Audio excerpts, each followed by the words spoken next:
So here we are again.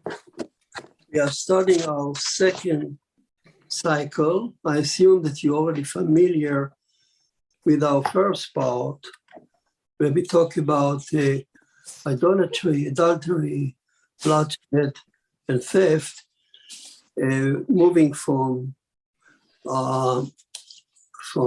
Genesis chapter 1 to Garden of Eden and Abraham and Noah flood. Now we move to the second part. So the first part laid out the foundation. All of you should know the name of God, the story of creation. I take it as a given fact that you are familiar with those terms, and we just continue the path in studying the book of Genesis. And we move now from the story of Abraham that we ended up last time to the story of Jacob. And remember, Abraham was engaged with theft mainly, organized theft, empires, and so on. Now we move from theft to, obviously, to number 5 is justice and civil order. Now, if you look at the Jacob stories, I assume that you are familiar with them. I'll just sum up what the Torah says about Jacob. It presents Jacob in four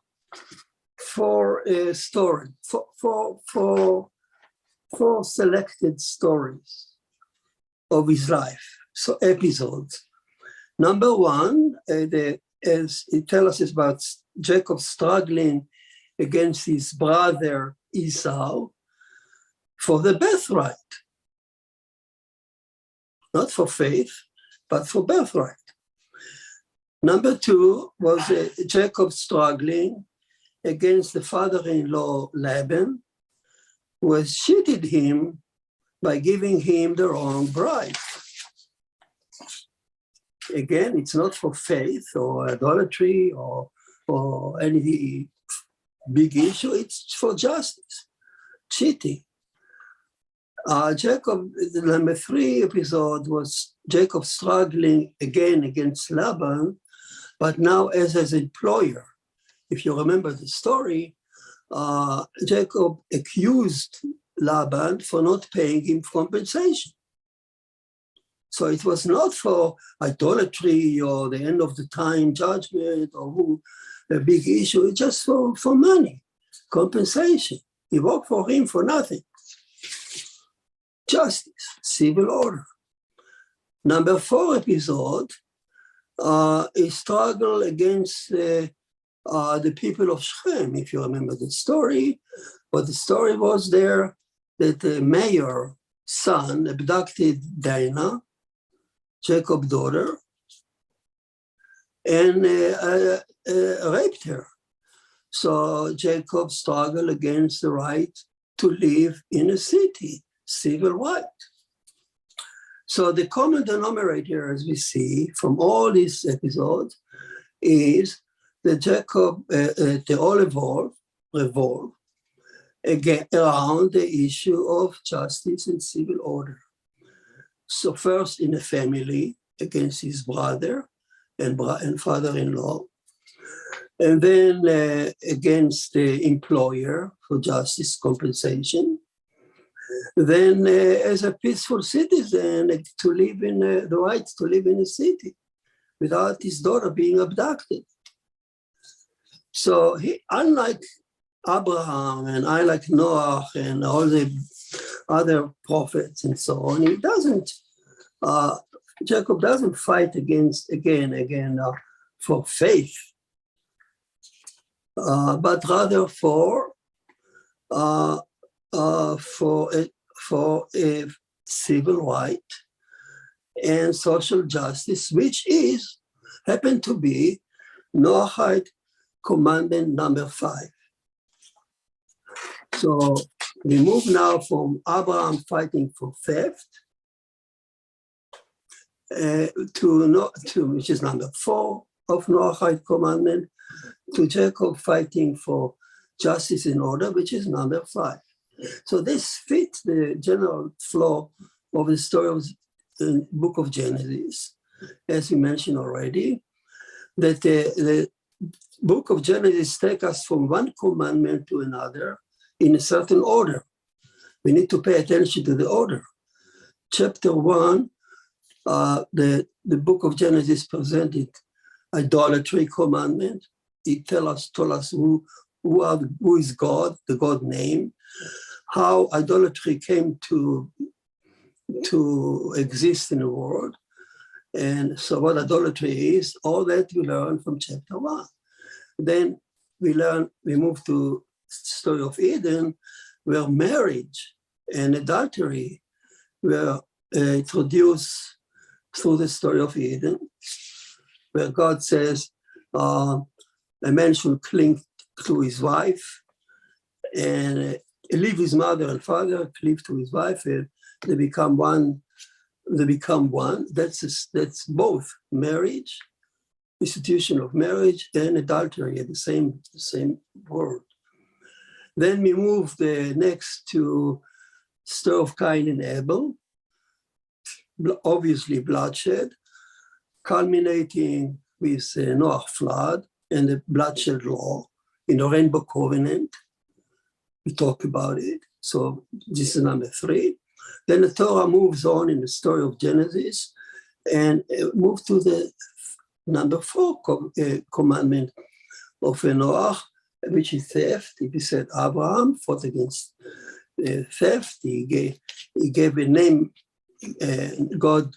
He called God a new name, owner, Adonai, and he saw himself as a slave of God and rightful ownership. You cannot steal.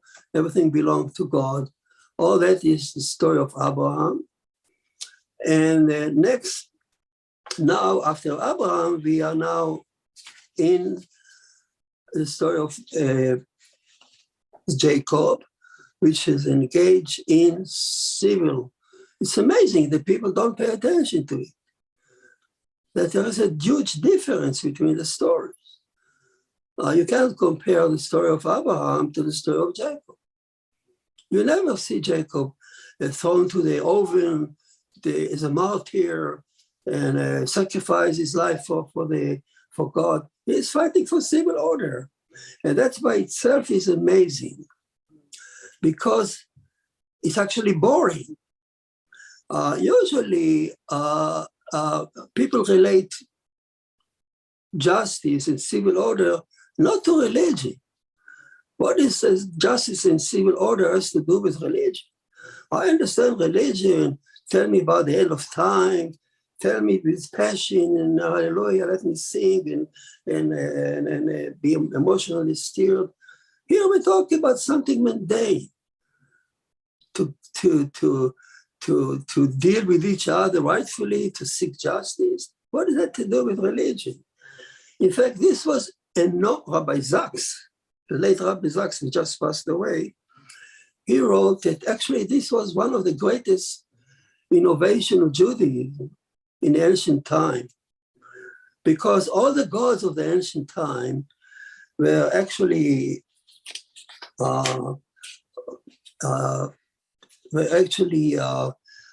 to them it was important only to they were involved in power struggle, or they wanted to be worshipped, to spread his name over the earth. That's what the God of the time. But no religion, no other religion in ancient time saw God interesting in a dispute between neighbors about the size of the lot, who is right and who is wrong. They never saw God intervening or have any interest in civil order and government. To them, it was outside faith. So this by itself for Judaism is a great innovation that actually which means actually that's what Noahide number 5 means, that God has interest in civil order and justice. And in fact, even today, religion of today, I don't think that the major religion of today, either Christianity or Islam maybe more has any interest in civil order or civil dispute. They engage in faith, in something emotional, yes, but nothing so mundane to buy a cow, to sell it rightfully, not to cheat, to get compensation. Well, leave me alone. This is not religion. Yet,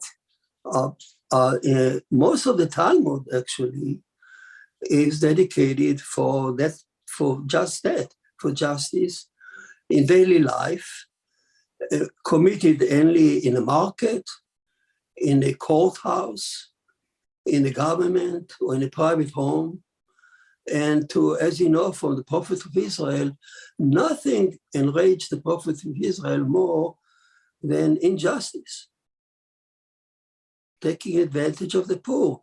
That's exactly what all of the Prophet of Israel is so enraged about, beside the idolatry. But if you compare the volume, the number of words dedicated for injustice, shouting against injustice, it overran all the other accusations. That's what enraged Prophet of Israel. And that's by itself is innovation.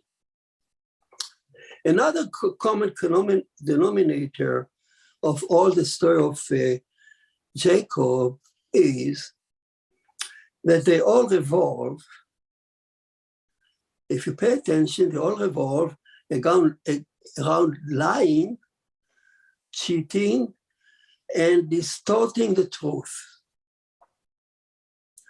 Jacob cheated his father to get his blessing. Then Laban cheated Jacob by giving him the wrong daughter and by denying Jacob the compensation. Jacob then cheated Laban back and take what he thinks Laban owns him, to get justice, to get even. So then in the city of Shechem, of course, Jacob's son cheat all the citizens and take him to circumcise himself, and then come and kill them all. So they cheat back. The Neo abducted their daughter. Now they pay back what they think the rightful justice. So all those stories of Jacob revolve again around cheating. Now let me ask you, if justice means aspiring to get the truth out, sometimes for families asking for justice, they don't ask for compensation. They will be pleased if just the justice will come out. They come to the court and say, "Oh, judge, I don't mind how much you punish the guy. All I want is justice to be declared." So if justice means to aspiring to get the truth out and restore damages, of course, how could Jacob use cheating, which is the opposite of justice, to get the truth out? That's a major question that we'll have to deal with. And another question we need to answer is, does all this story of Jacob has any relevance to our time, to our 21st century? So the truth is that we are seeing the destructive impact of false news and lies in our society. It can even affect the presidential election. It has affected our market and our economy. We are all bombarded daily by lies spread intentionally from outside and from inside powers and cyber attacks. They have become the most foremost burning issue of our time. Whether we are at a point we can't tell what is true and what is false. And in history, let me make the point, there is no other nation in the world that suffers so much, so badly from false accusation than the nation of Israel, Jacob. Today, half of humanity falsely accuses Israel for having killed God. The other half falsely accusing Israel for stealing the Torah from what they call Muslims. Both sides, both camps, have already perpetrated terrible false blood libels and other false accusations that prompted the Holocaust. So Israel, if you talk about any nation that suffered from false accusation, here is Jacob himself in history. So go back to the question, how did Jacob's trial and tribulation in life, as told by the Torah, how did it add anything to our understanding of what cheating is and how to seek justice, true justice? And what is Jacob's specific contribution to justice after all these stories? What did he contribute to the notion of justice that Noah didn't know and Abraham didn't know? So, no, those stories didn't come just to tell us stories. Those stories came to tell us that Jacob actually introduced something new in the concept of justice, seeking justice in the world. Let's see what his message is. So, where are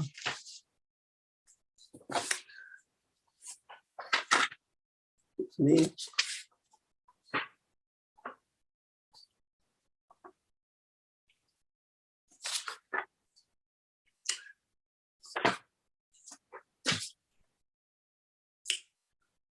So from where did Adam and Noah learn the command? Where was the first the commandment number 5 given to mankind? We talk about justice, civil order as Noah number 5. Where exactly in the Torah was it given? As you know, it was given in the Garden of Eden.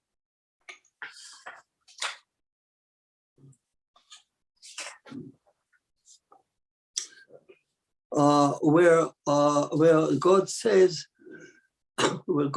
to Adam, he commanded on Adam, saying, "Do not eat from those fruits, because the day you eat from it, you will die." Now, the rabbi pay attention, saying that it says, not commanded on Adam, saying that. So they say there are two things here. Yes, he told Adam not to eat from the fruit, but he also commanded on him, he gave him the 6th commandment. The primordial 6th commandment in Eden, they are idolatry, number 1, number 2, adultery, number 3, bloodshed, number 4, theft, number 5, justice and disorder, and number 6, blasphemy. Those 6 commandments, which called Adam's primordial commandment, were given to mankind back in Eden, before we lived on earth. Now, clearly, if you look at commandment number 5, justice and civil order, it couldn't be performed in Eden. It has nothing to do with the life in Eden, since justice and civil order require the existence of human society. And there was no human society in Eden. Now, according to the Rambam, in fact, the commandment involved four things. It commands us to establish righteous laws between man and man. Number two, to set up court in every district. Number three, to elect qualified judges. Number four, to establish police. All that could not be done in Eden. It has nothing to do with Eden. So the same is true for all the other commandments that were given to Adam and Eve. Beside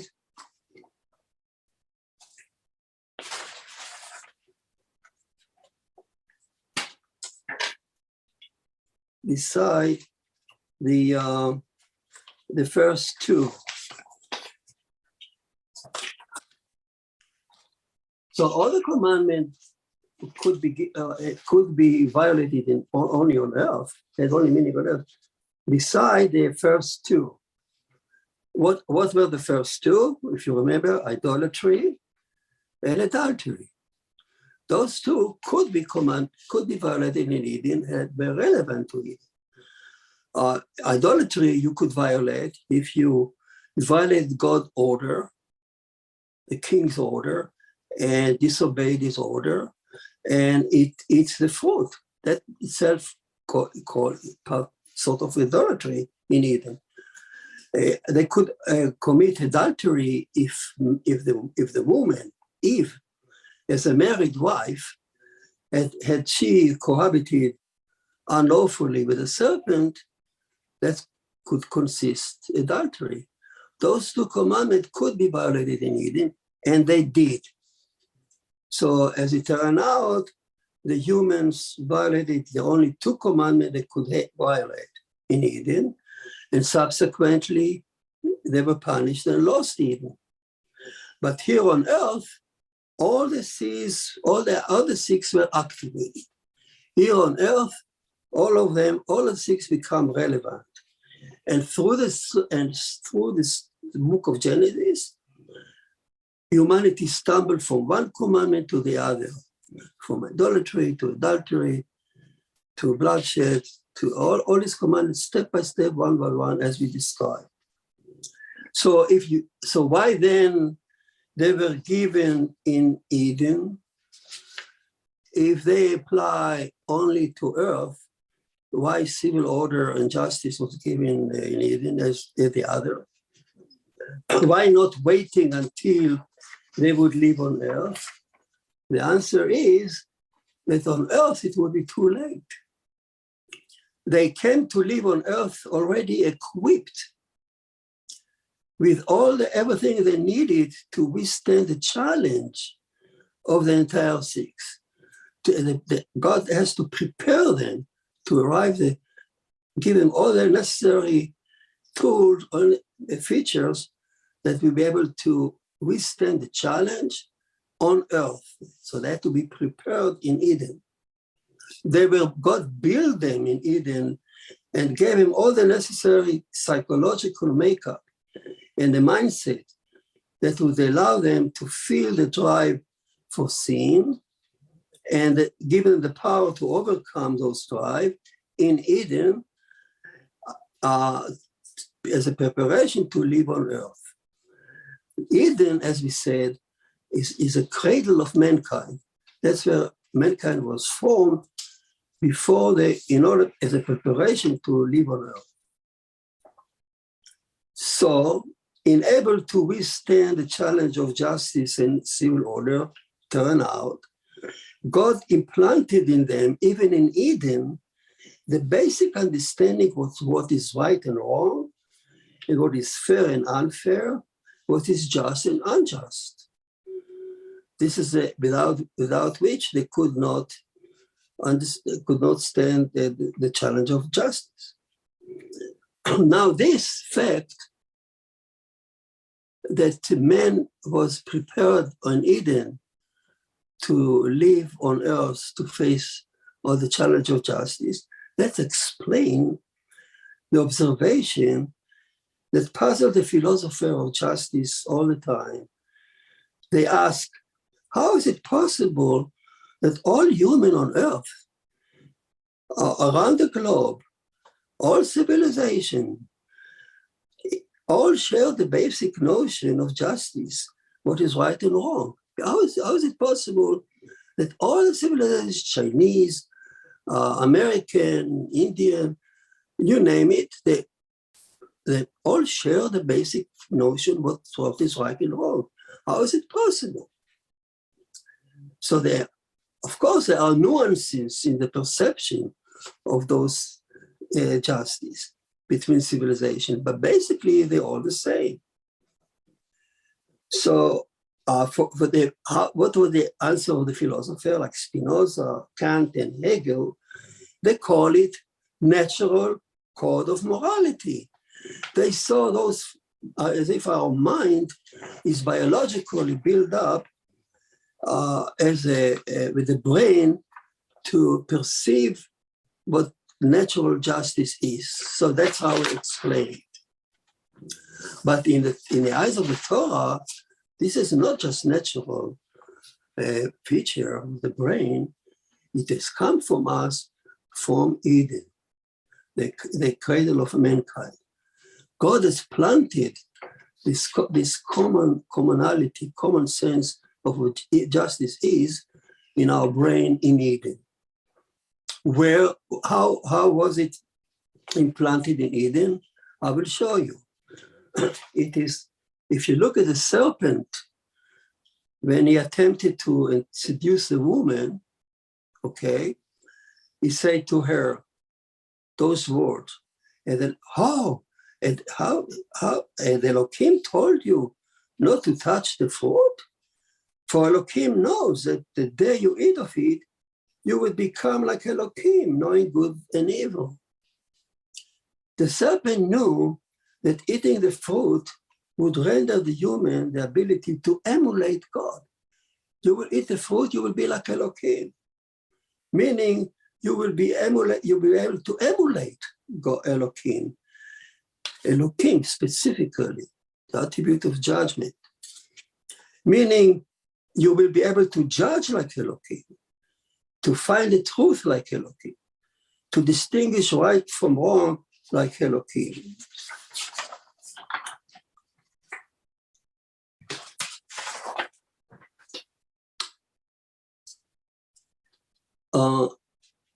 To the serpent, and also judging like Elohim means, if you remember, implementing justice according to the rule of measure for measure. Remember chapter 1, getting even in precise way.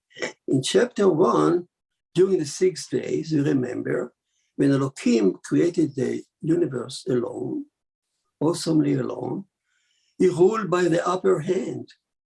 He consulted no one. And he with the iron fist, with no mercy, compassion, or forgiveness, under his rule on the 6th day, he allowed creatures to eat because they are being eaten in turn.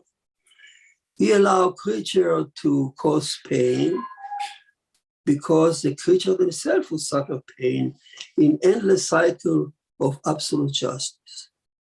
There's no mercy. So in the eyes of the serpent, then now we understand now what the serpent meant. When he said, you eat from the fruit, you will become like Elohim.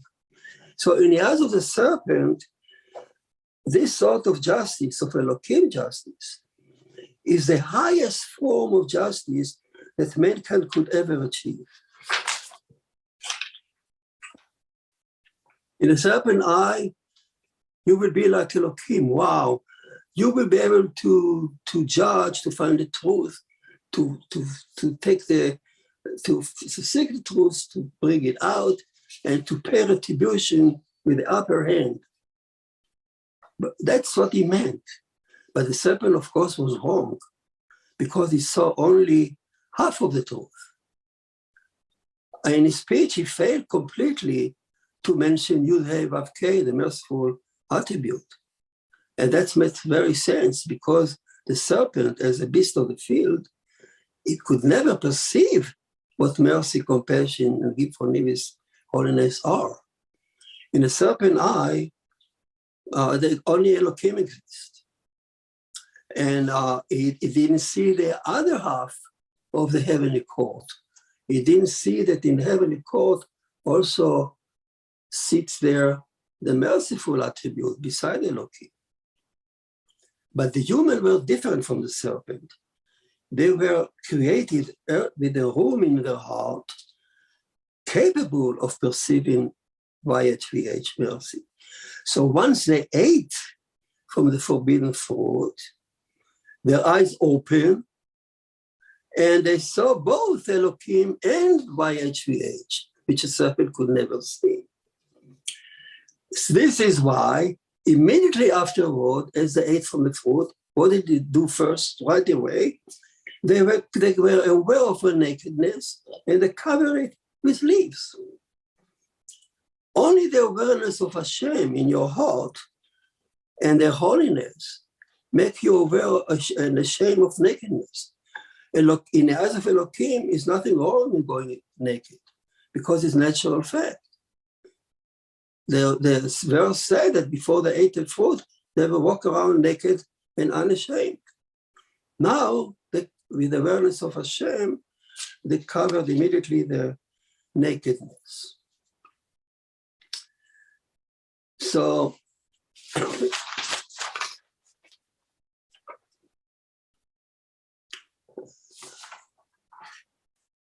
from there on, after eating the fruit, even in Eden as well as on earth, all people everywhere, in every civilization, we all share the basic notion of justice that comprises of two wings. One, the wing of Elohim, who seeks justice by seeking the truth and operating by principle of getting even, justice, measure for measure. And beside that, the wing of Hashem, we give us the sense of mercy and compassion and acting compassion above the law, something that we call consciousness. Every human being, there is no, even the Nazi. Don't tell me the Nazi was a monster. He was a human being, but he suppressed his consciousness. But every human being is conscious about those two things, about the wing of Elohim as well as the wing of Hashem. Otherwise, you cannot call them for trial. All people in all civilization are capable of feeling and operating by those two wings. People in different civilizations differ, however, how much they would allow those attributes to enter the judgment. Some civilization will allow more mercy, some civilization will allow less.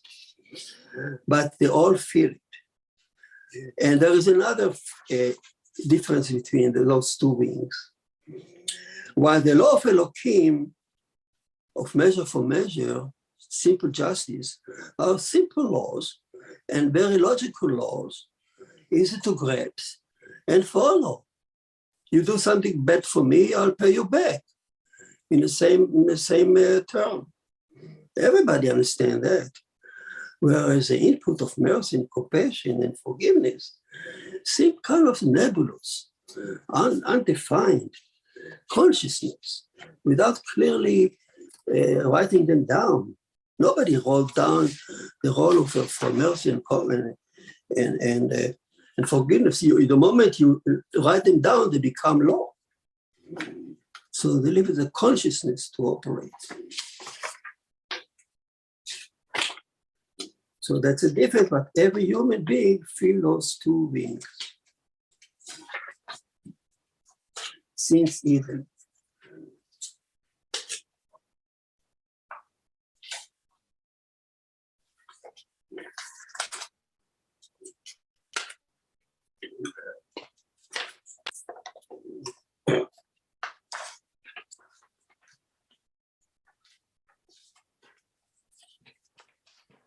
Now, And another point is that those laws of mercy can be easily pushed away when you face harsh conditions and bad circumstances. Now, let me make the final point here in this part of our discussion. All human societies, from ancient world of Gilgamesh and Hammurabi, through the Middle Ages, through the Greek and the Roman empires, through the Middle Ages, up to the Napoleon and his code of justice. All the laws of justice ever written on mankind, on earth, all system of justice, they follow the basic wing of Elohim justice, implemented it according to the rule of measure by measure, for measure, getting even, restoring the damage, living mercy and compassion and forgiveness as consciousness above the law, never in the law itself.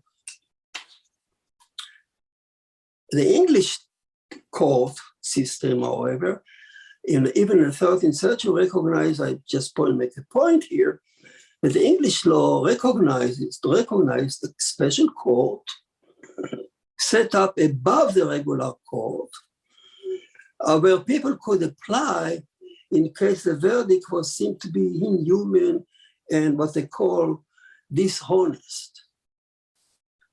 Those, they call it court of equity, they call it. People could apply to this court of equity to overturn the regular court in special cases. But those courts were seen to be operate above the law, never inside the law, and the judges acted out of their consciousness without strict guidelines. By the way, those courts of justice, equity, entered even United States. They were prevalent in 18th, 19th century United States and gradually faded out. So we also had here dual system of regular judges, regular justice, and then just court of equity. It finally faded out, and today you see it only in the state of Delaware.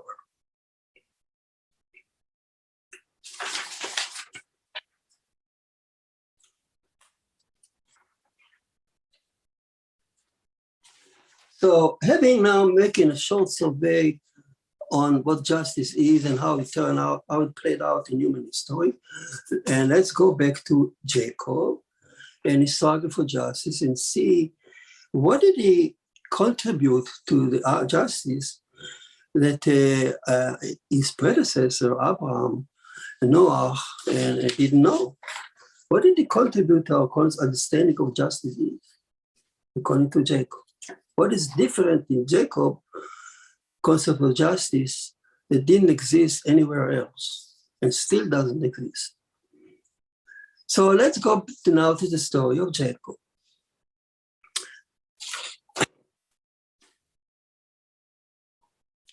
Jacob, as you know, was born into the world that believed in the basic natural justice as seen by the serpent in Eden, namely measure for measure. If people cheat you, cheat them back. If they harm you, harm them back. If they take advantage of you, take advantage of them. Get even. It was the world bereft of human rights, with weak central government, no corrupt judges, and no police. So Jacob would say to him, if you fight for justice, take the law in your own hand and do as much as you can to implement your justice as you understand it. That was the world, unfortunate, that Jacob was born into. We have such word in our days too. Rebecca, Jacob's mother, also grew up in such a society in Haran. And as you know, idolatrous father and brother were known as master cheaters, crooks. who actually also seduced even girls, and has a name in Hebrew implied. Now, Rebecca, therefore, was familiar with the crooked ways of the cheaters, and yet she was different. She was a rose among the thorn, as the rabbi described it. She was righteous, yet a bad background has affected her for the rest of her life. Something was there in her uprising that affected her decision. You see it in her decisions. For instance, when she was pregnant with the non-identical twins who were struggling fiercely in the womb, causing her much agony and pain, Rebecca entered the thought of abortion. She sought to make an abortion. If she remembered her father's home, there were many abortions there. Surely, as Isaac's wife, she must have known from Noah that abortion is forbidden. Yet in despair, she did entertain. After consulting with Noah's son Shem, who lived in Jerusalem nearby, she allowed the pregnancy to come to term. Yet she was punished by heavens for her thought and was never pregnant again. The rabbi said that originally, she was destined to be the mother of the 12th tribe of Israel, but she lost her privilege because of her thoughts. But her background also affected her attitude towards the children. When the twins finally came out at birth, she and Isaac faced an unusual legal puzzle. If you talk about justice and law, here's a puzzle. Unparalleled puzzle in any story in the world. Because the twins came out as one piece. Esau's head came out first, but Jacob followed him suit, holding his heel as if in protest. So they are coming out as one piece. Now tell me who is the firstborn and who is the second one? How can you judge? And actually in the womb, they turn over many times over, one above the other. So who among them is usually the firstborn? So the Torah says that his father, Isaac, and the midwife called Esau arbitrarily. They say, oh, his head came out first. He's the firstborn. But the rabbi said, look at the verse. He called him. She did not. Rebecca did not call him firstborn. She was still puzzled. Who among the twins were really the firstborn? Now this explains why Jacob could have a legitimate claim to be a firstborn in case Esau resented. So that explains how Jacob later on could ask Esau to sell him the firstborn right, as you remember the story, for lentil soup. Now, usually one cannot sell a birthright. There's a fact, it's a natural fact. But if you have a legitimate claim, it can act. It is valid. So, and here the Torah says that Esau ate, accepted the offer. He ate, rose, and went away without protesting. Hence, the sale was final and over, and legitimate. From here on, Jacob is a legitimate firstborn, by definition. They both came out as one piece. Esau gave up, so Jacob entered his shoes. The question is Esau will accept it? So the Torah continues challenging us with another story of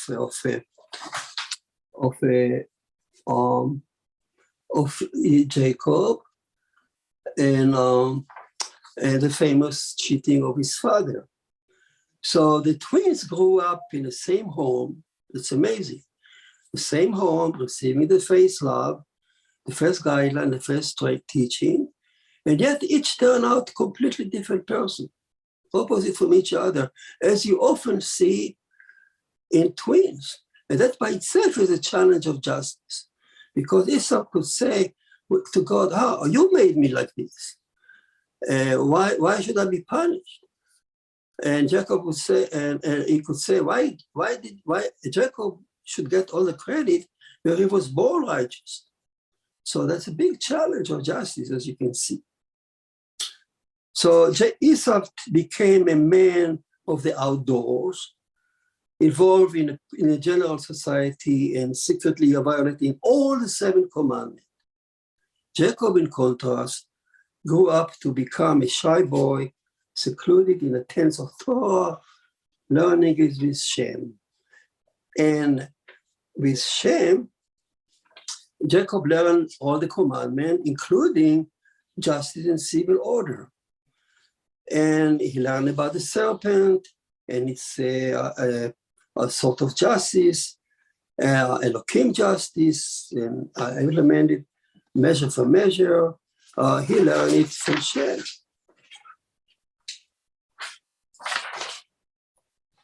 So, and also he learned from his grandfather, about his grandfather Abraham. If you remember, Abraham acted above the law.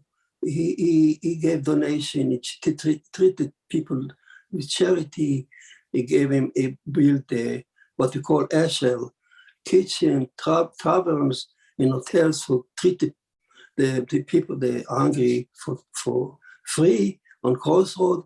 But he did it not as a law, but as an act of mercy and compassion above the law. Nowhere is written that he should do it. So now Esau was exposed to the same treating and training as Jacob, yet he rejected all that and transgressed all the laws, men laws and Elohim law. That's why he was so successful, actually, and people followed him. He concealed his behavior from his father by cheating him, yet he could not cheat the piercing eyes of Rebekah. Rebekah, nobody can cheat Rebekah. He grew up in such a home, he knew the way of cheating. He could see Esau through and through. In her eyes, Esau was not qualified to get Abraham's blessing. Jacob did. So Rebekah, hearing that her husband was about to give the blessing to beloved Esau, she decided to take justice on her own hand, as she's used to.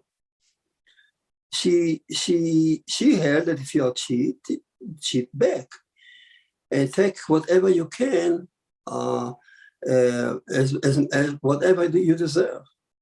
If people lie them back. That's what Rebekah believed in. She learned it from Abraham. Abraham too cheated when he concealed, when visited Pharaoh asked him about Sarah. She said she's your sister. He cheated to save her life. Abraham knew that cheating is forbidden inside the court, but outside the world, you can cheat in case you need. So she therefore called now Jacob and instructed him to disguise like Esau, cheat his father, and receive what he deserved, his blessing. Did she act the right way? We just said she followed Abraham, and she said, I need, in a case like that, I can cheat and take what I think is just. Now, as the story goes on, I don't want to go to detail. We, as a reader, we see the two sides of the story. We see Esau's side. We cry with him as he cried out when he found out what Jacob cheated him. He cried out so much, and Rabbi said even the angel in heaven cried with him. So we empathize with both. And each one has his own truth. But Esau actually never consented to the cheating, and never gave up pursuing his status, but he wanted to kill Jacob. So Jacob learned the lesson. Although you can achieve justice by cheating and standing on your right, but where is a justice, there is no peace. So this, you learn a lesson. If you seek justice, each side seek its justice without dialogue, without talking to each other, each one without giving up anything, just cheating each one back, you end up with fight. And Jacob was learning this lesson time and again. Now we move on. I don't know how much time we have. I wanted to go to the letter, which is very important story. So now we move to the letter story. So Jacob ran away, and he's desolated. He was robbed earlier on a day by Esau's son. You know, penniless. He's hungry. He's desolated. No friend. Sun goes down, and he's lie down, desperate on the ground on Mount Moriah, and using stone as a cushion. He remembered now his grandfather tavern and kitchen, and he said, "How I was happy if I had one around me. How happy I would be if somebody copied Abraham and did the same thing, placing place to eat and on the road store. But here is nobody follow Abraham, and he is desperate and fall asleep. And in his sleep, he learned, and actually at that point he is hungry and identify, if you wish, with all the unfortunate people in the world. All the people whose turbulent life has thrown them to the ditches, to those who were robbed and treated badly by society. He feels the same now. He feels what it means to be alone, desolated, hungry, and poor.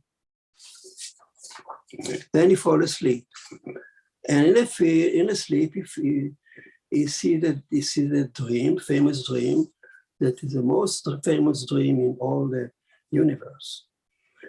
As the letter still his foot on the ground and his head reaching the sky, the angel of Hashem, or I don't know if I have time to talk about it, to mention the angel of Elohim goes up and down, ascending and descending, and Hashem standing on the ladder. And the place is repeated 3 times before it and 3 times in symmetrical way after it. So again, the angel of Hashem are mentioned 5 times, and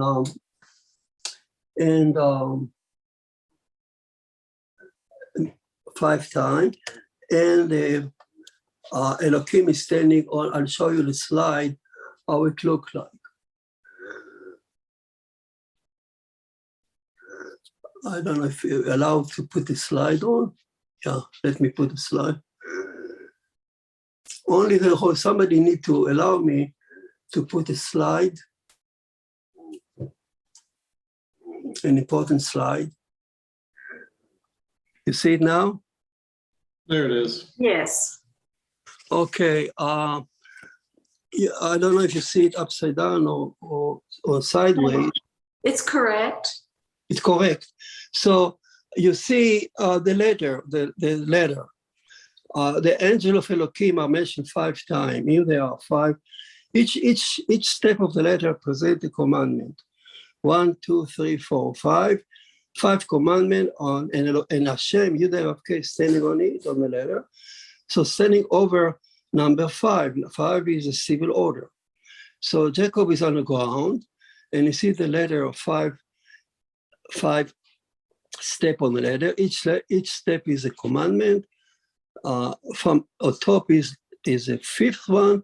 Hashem is over it, and since the the word place is repeated 3 times before and after, you see it as a base for the letter. So like Jacob is on the ground, and you see Hashem standing on the ladder over actually number 5, civil order, and Hashem talked to him, and he made a vow. I think I don't have time to. I will stop here, and I will explain this enormous vision of the letter, what it means, and how it changed just because Jacob is making now a vow. In case he come back, he will do something. He will bring Hashem down to the letter. He will introduce her into the justice, into number 5 on top, into the civil order, into our market, into our home. Hashem is not above. Hashem is inside number 5. He says, if I come back, I will make Hashem my Elohim. I will draw back. I will explain it better next time. And that changed the concept of justice in the Torah. Justice in the Torah is not what the serpent means, just Elohim law, but justice in the Torah is what Jacob meant, introducing or drawing Hashem into our world, into the market, into justice, into the court, into the home, into our life. Not in the church, not in singing hallelujah, out there in the world, in number 5. So that's what Jacob is pledging. And that changed the Torah. That's what changed the law of the Torah, that makes the Torah law different from all the other code of laws in the universe. I'll show you how. And we'll talk about it next time. Okay, I stop here. Any question?